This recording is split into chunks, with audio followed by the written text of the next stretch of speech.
Good morning, dear children. Welcome to your chemistry class, and our today's topic of discussion is water. So you all people are very much familiar with the term water, as in our daily life we are using this essential component time to time, or you can say every minute we need water to survive. Either we are talking about the human beings or we are talking about the plants, all need water for their survival. So in this chapter we will study about the water and its chemical properties and the chemical reactions, how water can be prepared. Everything we will study in this chapter, right? So first we should know what is the water. The chemical formula for water is H2O. So it indicates that water is formed of 2 atoms of hydrogen as well as 1 atom of oxygen, right? And water cover about 3/4 part of the earth surface. It is present in air in the form of the vapors as well as in the soil. It is also present in the liquid form, in the rivers, in all the water bodies water is present, right? Now how water, the question arises from soil or the water bodies to air, how water is moving.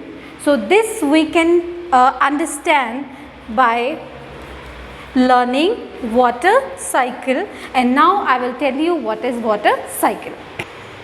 So in the water cycle, when heat of sun, so this is sun, when heat of sun falls on the water in water bodies. I hope that you people are already clear with the term water bodies. Water bodies include all the streams, seas, rivers or the ponds where water is present, right? When the sun rays falls on the water bodies, means on the water, this water evaporates. Now I hope everybody is aware about this phenomena, that is evaporation. Evaporation means converting water into the vapors, right? Now when it evaporates, it go to the upper atmosphere and lead to the formation of, right? So now cloud formation takes place here. Here the cloud formation takes place. Now after this evaporation, cooling process takes place. Now how does this cooling takes place? After the cooling process, after the cooling, this water, these vapor again changes into the water drops. It again changes to the water drops, and when this water changes to the water drops, the clouds became heavy. The clouds became heavy and they are unable to hold the water, and they start falling as rain. They start falling as rain on the ground, means in the soil, and again the same process is repeated.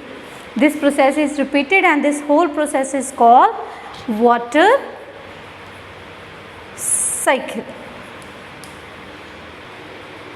Okay, so our next topic is potable water. So one thing should be clear to all of you is potable water means drinking water, means the water we can drink, that is called potable water. So now just assume that you need a glass of water because you are feeling thirsty. What kind of water that could be? That should be clean and clear. It should be clean and clear means it shouldn't have any kind of suspended impurities, right? Second, it should be colorless.